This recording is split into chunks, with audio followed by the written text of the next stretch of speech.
आप ध्यान दीजिएगा, ठीक है, कि कुड का यूज होता कहाँ है। अगर कुड के यूज की बात की जाए तो कुड, आपको स्क्रीन दिख रही है ना, बोर्ड दिख रहा है। चलिए देखिए, कुड की यूज की बात की जाए तो कुड का यूज भी देखिए, जैसे कैन का यूज होता है उसी तरीके से कुड का भी यूज होता है। बस कैन का भी यूज पावर और एबिलिटी दिखाने के लिए, जैसे मैंने बोला था, अगर मैं बोल सकता हूँ he can lift the box, ये क्या है, ये उसकी एबिलिटी को दिखा रहा है। ये किसको दिखा रहा है, उसकी एबिलिटी को दिखा रहा है, योग्यता को दिखा रहा है कि वो क्या कर सकता है, एक बॉक्स को उठा सकता है, या पावर को कर सकते हो आप, उसकी पावर को दिखा रहा है, ठीक है।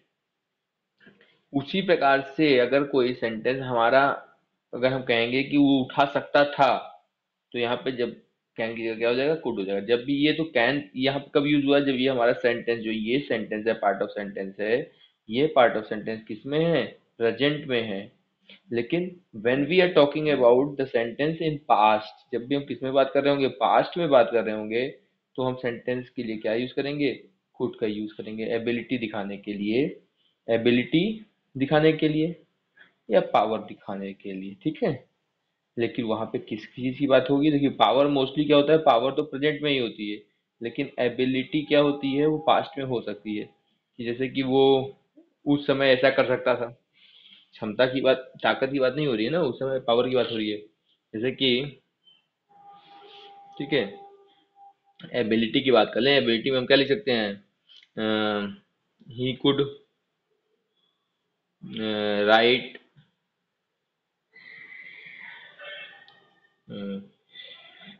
Urdu, he could write Urdu when he was young,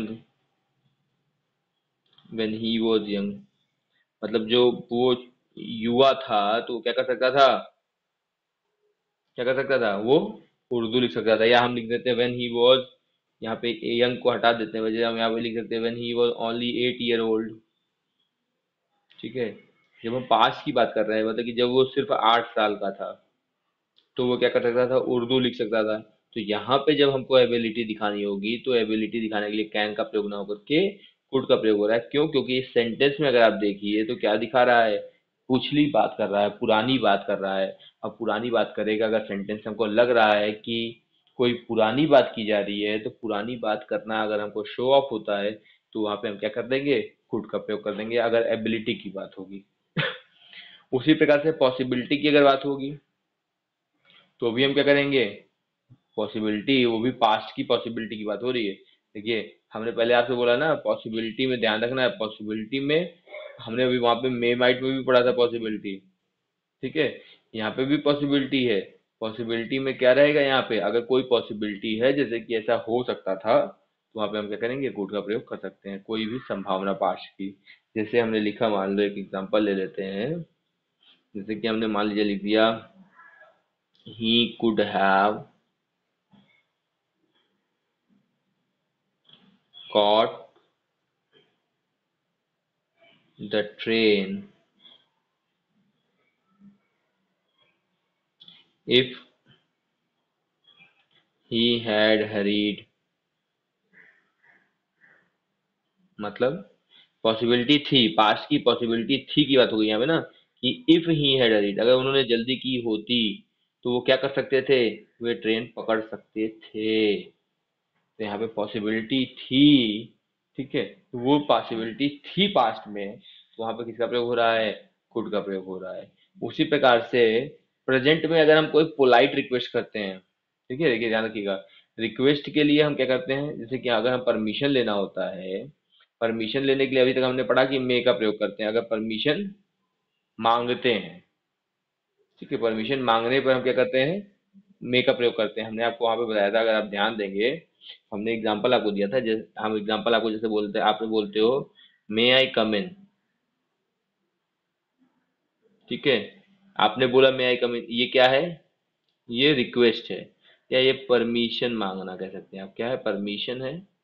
लेकिन पोलाइट परमिशन नहीं है ना, आप तो ये एक शेड्यूल्ड परमिशन है ना, मे आई कम इन आप बोलते हो, ठीक है। वहीं अगर मान लीजिए प्रिंस मैम बोलेंगी, तो क्या बोलेंगी, अगर आपसे आपको आपने बोला मे आई कम इन, तो मैम क्या बोलेंगी, क्या बोलेंगी, sorry, you can, you can come now, तुम अब आ सकते हो। ये भी क्या है, ये भी परमिशन ही है, ये भी परमिशन है। बस अंतर क्या है यहाँ पे, यहाँ पे अंतर ये है कि इसमें क्या हो रहा है, इसमें जो परमिशन है वो क्या हो रही है, टेक हो रही है, ली जा रही है, परमिशन ली जा रही है। यहाँ पे परमिशन, यहाँ पे परमिशन क्या हो रही है, गिव हो रही है, परमिशन दी जा रही है। उसी प्रकार से अगर हम कोई पोलाइट परमिशन हमको लेनी होती है, पोलाइट परमिशन मतलब कह सकते हो कि बहुत ही जैसे कि किसी नॉर्मल, किसी हम अननोन पर्सन से अगर हम बात कर रहे हैं, अननोन पर्सन से बात करते हो, क्या किसी ऐसे व्यक्ति से जिससे हम ज्यादा बहुत नहीं बोलते हैं, तो हम उस समय क्या यूज कर सकते हैं, उस समय मोस्टली पोलाइट परमिशन के लिए, पोलाइट रिक्वेस्ट के लिए प्रेजेंट में किसका यूज करते हैं, कुड का यूज करते हैं। सबसे इंपॉर्टेंट और सबसे डिफिकल्ट है, यही मानेंगे। क्यों, क्योंकि इसमें अक्सर गलती होती है कि पोलाइट रिक्वेस्ट, सबसे इंपॉर्टेंट चीज क्या है, पोलाइट रिक्वेस्ट हो, सॉरी, पोलाइट रिक्वेस्ट हो, और वो भी कैसी पोलाइट रिक्वेस्ट हो, इन द प्रेजेंट, प्रेजेंट में होगी, तो हम किसका यूज कर सकते हैं, कुड का यूज कर सकते हैं। कैसे यूज कर सकते हैं, देखिए, जैसे कि हमने मान लीजिए हमने किसी से बोला कि क्या मैं आपका फोन यूज कर सकता हूँ, तो could I use your phone, आप परमिशन ले रहे हो, मांग रहे हो परमिशन, लेकिन यहाँ पे मे का यूज नहीं होगा। क्यों, क्योंकि वो आपका अननोन पर्सन है, और वहां पे आप उनसे पोलाइटली बात करोगे, वो हैबिचुअल नहीं है। देखिए, जैसे यहाँ पे आप ध्यान दीजिएगा, एक अंतर समझिएगा। सबसे इंपॉर्टेंट चीज है, you have to understand the difference. आपको सबसे इंपॉर्टेंट चीज है कि आपको डिफरेंस समझना इंपॉर्टेंट है। क्या डिफरेंस इंपॉर्टेंट समझना है, ये देखिए, ध्यान दीजिएगा। इस सेंटेंस में अगर ध्यान दीजिए, तो इस सेंटेंस में मे आई कम इन में, ये जो परमिशन है, ये जो परमिशन आप मांग रहे हो, ये तो टीचर भी बाउंडेड है परमिशन देने के लिए ना। टीचर बाउंडेड है परमिशन देने के लिए कि you can come now, teacher तो बाउंडेड है परमिशन देने के लिए। जैसे अगर हम मान लो और कोई परमिशन ले लें, जैसे कि बोला मैंने, मे आई सी यू टुमारो, क्या मैं आपको कल, आपसे कल मिल सकता हूँ, ठीक है, मैं, क्या मैं आपसे कल मिल सकता हूँ, इसमें भी बाउंडेशन है। क्योंकि हम जिससे बोल रहे हैं मिलने के लिए, तो उसको तो हम जानते हैं, नोन है ना, तो वो ऑप्शन उसके पास क्या है, वो एक्सेप्ट करेगा या नहीं करेगा, लेकिन वो ऑर्डर बताएगा, एक रिस्पॉन्स देगा। लेकिन could I use your telephone की जो बात आ गई, यहाँ पे किसकी बात आ गई, आई यूज योर टेलीफोन की जो बात आ रही है, टेलीफोन यूज करने की बात आ रही है। यहाँ पे हम रिक्वेस्ट ही कर सकते हैं, क्यों, क्योंकि the telephone does not belongs to my any known person, किसी मेरे नोन पर्सन का जानने वाला टेलीफोन नहीं है। तो हम वहाँ पे किसका प्रयोग कर रहे हैं, पोलाइट रिक्वेस्ट को दिखाने के लिए कुड का यूज कर रहे हैं। किसका यूज कर रहे हैं, कुड का यूज कर रहे हैं। एक एग्जांपल और देख लेते हैं। जैसे कि मान लो किसी से हम कह सकते हैं, आप कहते हो कि क्या आप टाइम बता सकते हो, ठीक है, क्या आप टाइम बता सकते हो, तो भी उसके लिए भी हमको क्या यूज करना चाहिए, कुड का ही यूज करना चाहिए। जैसे कुड यू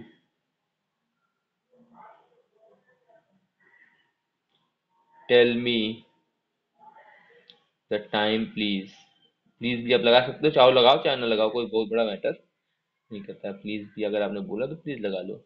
यहाँ पे भी जो कुड यूज हो रहा है, यहाँ पे भी जो कुड यूज हो रहा है, ये कुड, ये क्या कर रहा है, ये पोलाइट रिक्वेस्ट को शो कर रहा है। एक और एग्जांपल ले लेते हैं, जैसे कि मान लीजिए हमने लिया, या कैसे लेते हैं, हाँ, जैसे कि आप किसी से मान लीजिए रास्ता पूछ रहे हैं, तो could you tell me the way to the hotel, to the hotel, ठीक है। तो यहाँ पे भी किसका यूज हो रहा है, कुड का यूज हो रहा है।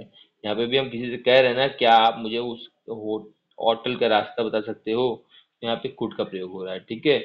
यहाँ पे इन सब चीजों को आपको ध्यान रखना है कि कुड का प्रयोग मोस्टली कहाँ होता है, पोलाइट रिक्वेस्ट के लिए भी होता है। और कैसी पोलाइट रिक्वेस्ट, जो प्रेजेंट में होगी, वहां पे भी पोलाइट रिक्वेस्ट को दिखाने के लिए हम किसका प्रयोग कर सकते हैं, कुड का प्रयोग कर सकते हैं, ठीक है।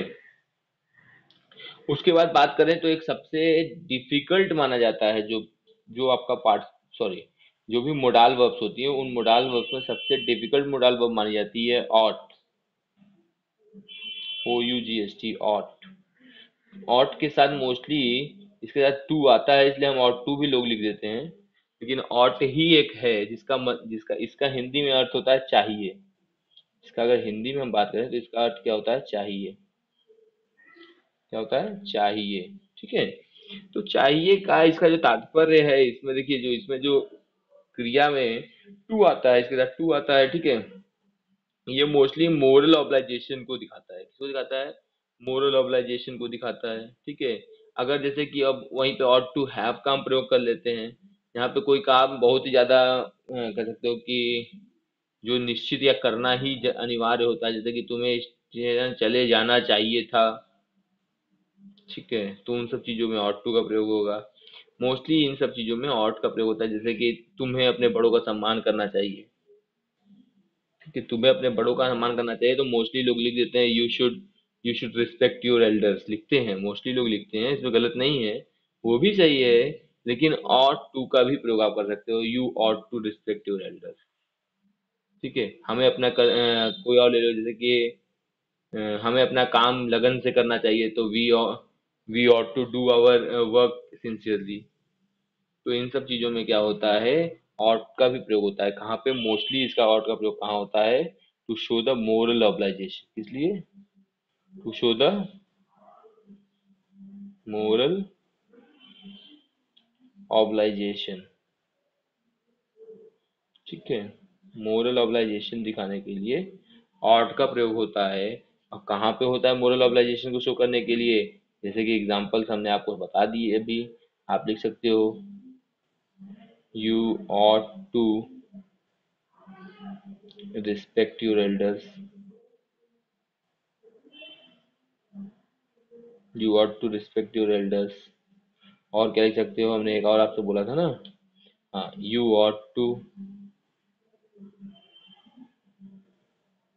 Do your you ought to do your work sincerely.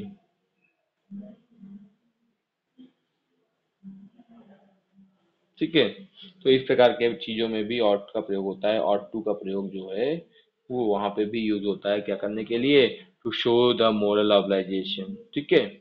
और भी कई जगहों पे ought to का प्रयोग हो सकता है, जैसे कि like to show the belief based on study, मतलब कि ऐसा चीज है जो हम लोगों ने पढ़ ली है।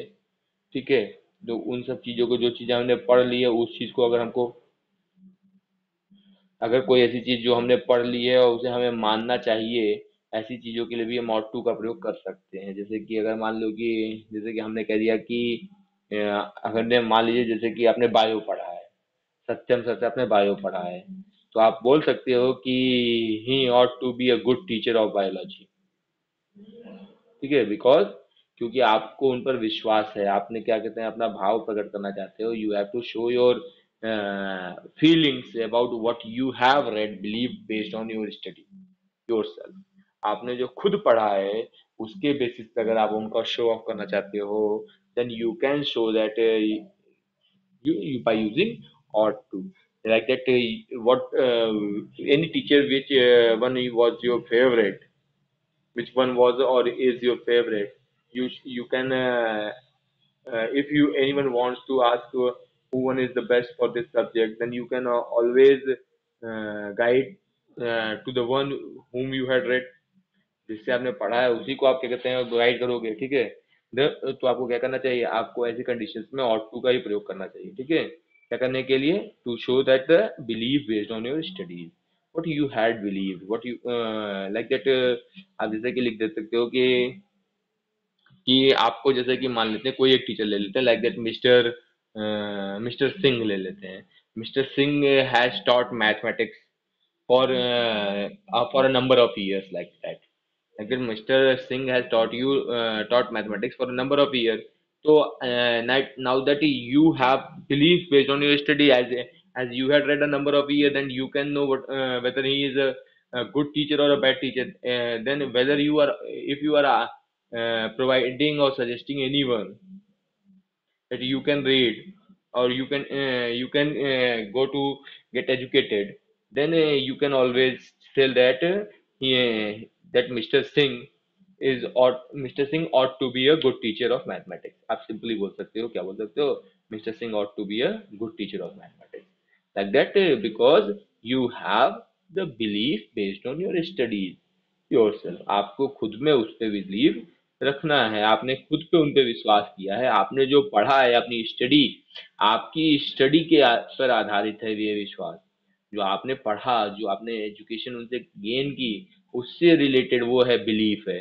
तो उस बिलीफ को अगर आपको शो अप करना है तो आप किसका यूज कर सकते हो? ऑट टू का भी यूज कर सकते हो। ऑट टू का यूज भी सिंपली आप ऑट टू का यूज कर सकते हो to show their belief. Like that आपको क्या करना होगा? टू शो, आपको क्या करने के लिए? For showing. ऑट टू का यूज इसके लिए भी हो सकता है, belief based on study. Belief based on study, like that कुछ भी आप लिख सकते हो। लाइक दैट आपने पढ़ा है, like that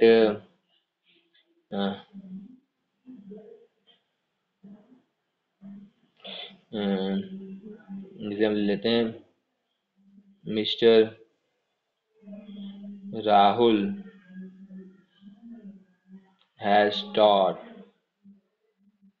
mister Rahul has taught,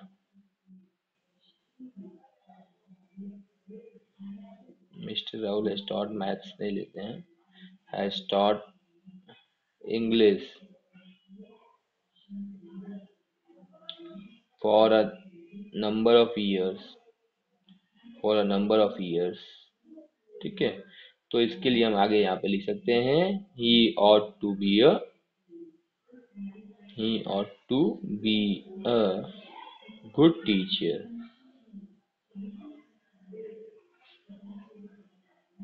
of English। ठीक है, तो आपको यहाँ पे ध्यान क्या देना है कि यहाँ पे बिलीफ बेस्ड ऑन स्टडी जो आपकी है उसके अकॉर्डिंग जो मिस्टर राहुल हैं उन्होंने क्या किया है, आपको इंग्लिश कई सालों पढ़ाया है, कई सालों से वो पढ़ा रहे हैं, आपको पढ़ाया हो चाहे किसी को पढ़ाया हो ही। तो इसीलिए आपने क्या लिखा उनके पहले, he ought to be a good teacher of English. तो निश्चित ही आप श्योरिटी दे सकते हो कि उन्हें क्या होना चाहिए, एक अच्छा टीचर होना चाहिए, because he was teaching, because he was teaching for a number of years, क्योंकि वो कई सालों से पढ़ा रहे हैं, then he must be a good experienced teacher। ठीक है, then we can write a ought to show that the belief based on the studies as he was experienced, simply आप बोल सकते हो। ठीक है, ये तो हो गया आपका ought to का यूज। ठीक है, उसके बाद अगर बात करें मस्ट की, तो मस्ट का भी देखिए बेटा प्रयोग उसी तरीके से टेंस में होता है, to show the like that necessity और assumption और प्रोहिबिशन। ठीक है, उसी प्रकार से शुड की अगर बात कर लें, मोस्टली द शुड और वुड जो आपके मोडाल वर्ब्स में आते हैं, शुड और वुड, इस चीज को आप ध्यान दीजिएगा। शुड और वुड, इसमें कोई आपको बहुत ज्यादा डाउट नहीं होना चाहिए, क्योंकि विल का ही वुड और शैल का ही शुड होता है, और विल और शैल का use you had already taught red, आपने खुद ही उसको पढ़ लिया है, आपने उसको खुद ही जाना है विल और शैल का यूज। तो उसमें कोई आपको डाउट नहीं होना चाहिए कि कहाँ पे विल या शैल का यूज होता है और नहीं होता है, उसमें कोई भी एक्सपीरियंस की कोई कमी नहीं होनी चाहिए आपके अंदर, सिंपली। ठीक है, मोस्टली आपको ध्यान क्या रखना है, जैसे कि आप किसी सिंपली सी बात आपको बस ये समझना है कि अगर you are telling like that, अगर आप किसी से कोई चीज, जैसे कि आप बोल रहे हो किसी को, किसी के ऑब्लाइजेशन याद दिला रहे हो कि you have to do this, then you can use should easily, जैसे कि you should love your country या we should love our country. हम क्या कर रहे हैं, we are telling about the obligations what we have about our country. ठीक है, कि हमारा जो ऑब्लाइजेशन है वो हमारे कंट्री के लिए क्या है, उस चीज को हम बताना चाहते हैं, तो we can easily say that we should love our country, हमें क्या करना चाहिए, अपने देश से प्रेम करना चाहिए। और भी आप कई चीजों में यूज कर सकते हो, लाइक दैट कि अगर मैं एक सिंपली एग्जांपल बोल दूं, the student should not use unfair means in the examination. then it is also obligation. The students cannot use any unfair means in the examination, because the most important thing is that the students have a duty that uh, they cannot use such type of unfair means in the exam, which can make the exam be burst chips or like that any other things कर सकते हो आप. ठीक है. तो उन सब चीजों के लिए, कंडीशंस के लिए आपको ध्यान रखना है कि आप क्या करेंगे.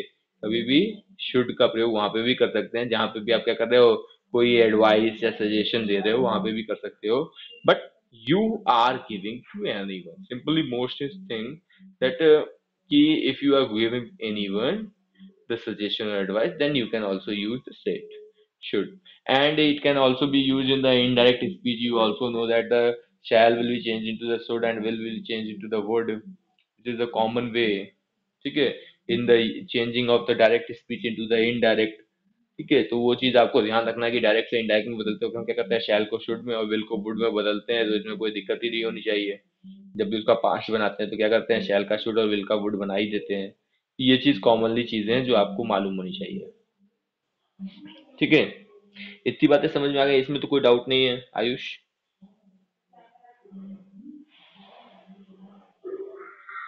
हाँ. हम बात कर रहे हैं यूज ऑफ इट की. तो इट का यूज सबसे इंपॉर्टेंट चीज है. इट का यूज होता कहाँ है, हमको यही नहीं पता होता. आज तक मोस्टली हम यूज तो करते चले आते हैं, इट को कहीं भी लगा देते हैं, किसी भी तरीके से यूज कर लेते हैं. हम इतना जानते हैं कि इट का प्रयोग मोस्टली कहाँ यूज करते हैं हम लोग, जहाँ पे हम जेंडर क्लियर नहीं कर पाते हैं, किसी एनिमल के पहले या किसी नॉन लिविंग थिंग के पहले हम इट का प्रयोग कर लेते हैं. ये तो हमने पढ़ा है, ये कॉमनली चीजें जो हम लोग जानते हैं. लेकिन कई ऐसी चीजें भी होती है जहाँ पे इट का और प्रयोग होता है, और उसमें हम क्या कर जाते हैं, गलती करके चले जाते हैं. ठीक है. तो वो चीजें भी आपको शायद क्लियरिफाई हो जानी चाहिए कि इट का प्रयोग होता कहाँ है और कहाँ कहाँ क्यों क्यों होता है. लाइक दैट सिंपल सी आपसे बात कर लें कि जैसे कि आप लोग, आपसे कोई बोलता है कि कल छुट्टी है. ठीक है. तो हम लोग सिंपली जानते हैं, या कल सोमवार है, था, ऐसे बोल देते हैं. सिंपल ले लेते हैं like that, today is the Wednesday. Yeah, today is the Wednesday, and then the right sentence is this that कल मंगलवार था. एक एग्जांपल ले लेते हैं. ठीक है. एक एग्जांपल हमने लिया. हमने आपसे बोला कल मंगलवार था. कल मंगलवार था जब हमने बोला आपसे, then you are clear that mostly students क्या बोल देंगे, that बोल देंगे yesterday was Tuesday. बोल सकते हैं कि नहीं बोल सकते हैं. लाइक दैट अगर हमसे बोला जाता है, हमसे क्या बोला जाता है, कल छुट्टी है. कल छुट्टी है तो हम क्या बोलते हैं, या कल छुट्टी होगी बोल देते हैं. कल छुट्टी होगी में तो क्या हो जाएगा, हम बोल देते हैं ना, टुमारो विल बी हॉलीडे. बोलते हैं कि नहीं बोलते हैं. अब मोस्टली नोटिस जो आती है, या नोटिस कह लीजिए, या कोई मैसेज आता है, तो उसमें भी यही तो लिख के आता है ना, टुमारो विल बी हॉलीडे, या और कुछ लिख के आता है. ओ गॉड यार, ये लिख के आता है ना आयुष. आयुष, ये लिख के आता है. But the main thing is this that what we have to know that is कि is that the tomorrow, the word tomorrow is correct subject, because the tomorrow is showing the time, and the time word cannot be used as a subject. Okay. So that we can use in the place of tomorrow, we can commonly use it as a subject, and the time will get the position at last as a other word. Here it will be holiday tomorrow. What, it will be holiday tomorrow, not tomorrow will be holiday. Tomorrow will be holiday की जगह क्या होना चाहिए, it will be holiday. बात आवाज सुनाई दे रही है ना, आवाज जा रही है बेटा,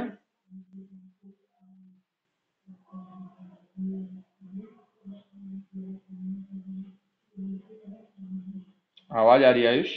क्या करना होगा, वहां पे टुमारो को हम लास्ट में यूज करें और इट का यूज यहाँ पे करें. एक चीज आप समझिए यहाँ पे क्या कहना चाहता हूँ मैं, सॉरी, एक मिनट. मैं कहना क्या चाहता हूँ, मैं ये कहना चाहता हूँ आपसे कि एक मिनट मैं आपको बताता हूँ। जैसे कि मैंने यहाँ पे यूज किया इट, ठीक है, कल मंगलवार था, ध्यान दीजिएगा इट का प्रयोग मोस्टली होगा कहाँ, इट का प्रयोग कहाँ कहाँ किया जाता है और क्यों किया जाता है। मोस्टली इट का जो प्रयोग होता है, it is use to show that which words, like that when we are talking about the date और एनी सीजन, ठीक है, ठीक है, एनी सीजन या सीजन कह लो, या क्लाइमेट कह लो, क्लाइमेट मान लो, क्लाइमेट के बारे में बात कर रहे हो, या डेट के बारे में या टाइम के बारे में अगर हम बात कर रहे हो, ठीक है, या आदि एक्सेट्रा आप कर सकते हो किसी भी चीजों के बारे में, जैसे कि like that we are telling about any thoughts moral thoughts where the subject is not present, then we can also use it like that. Simple and a common example is this that हम जो normally common example बोलते हैं वे होता है कि झूठ बोलना पाप है, बोलते हैं हिंदी में। अगर हम बोले तो हम क्या बोलते हैं, झूठ बोलना पाप है। तो इसकी इंग्लिश क्या होती है, इसकी इंग्लिश क्या होगी आयुष आपके हिसाब से?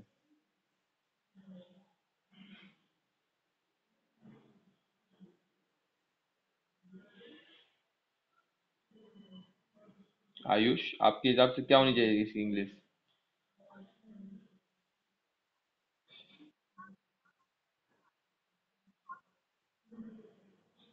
हम्म,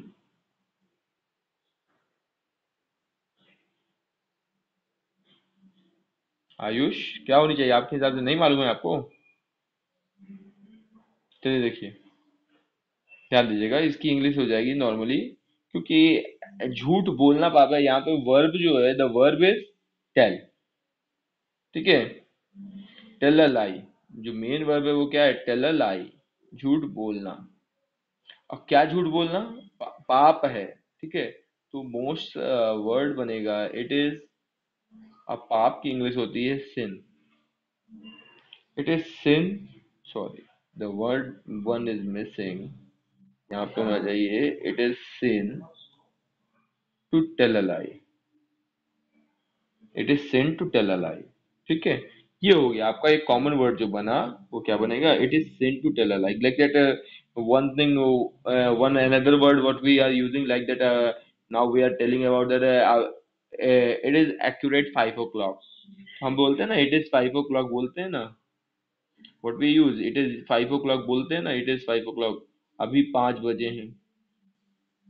इसमें नाउ थोड़ी नहीं लगाना जरूरत होती है, it is 5 o'clock means that 5 o'clock now, it accurate it the time at 5 o'clock, ये अभी 5 बजे हैं, इसमें नाउ हमको लगाने की जरूरत नहीं है, ये ऑटोमेटिकली खुद ही सेंस देता है कि आज अभी क्या हुए, अभी 5 बजे हैं, ठीक है। And the one most important thing is this that you have to know, और you have to always remember that it is, it is such subject which can always contain singular verb, it एक ऐसा subject है जिसके साथ हमेशा क्या लगती है, सिंगुलर वर्ब का यूज होता है, इसके साथ कभी भी प्लूरल वर्ब का प्रयोग नहीं होता है, ठीक है। इसी प्रकार से कई चीजें आप बोल सकते हो, ठीक है। और मोस्टली आप ये भी पढ़े होंगे कि जैसे कि इट का प्रयोग नॉन लिविंग थिंग के लिए होता है, वो हमने आपको नहीं बताया इसीलिए क्योंकि नॉन लिविंग थिंग के साथ होता ही है, तो उसमें आपको कुछ बोलने की जरूरत नहीं, ठीक है। अब जैसे कि आपको कॉमनली ऐसे कई सेंटेंस मिल जाएंगे ढेर सारे जहाँ पे आप कॉमनली इसका यूज कर सकते हो, उसमें कोई दिक्कत नहीं है, एक छोटे छोटे कॉमन सेंस ऑफ थिंग्स हैं, सेंस ऑफ चीजें हैं। ये बताइए आपके स्कूल में क्या पढ़ाया जा रहा है अभी?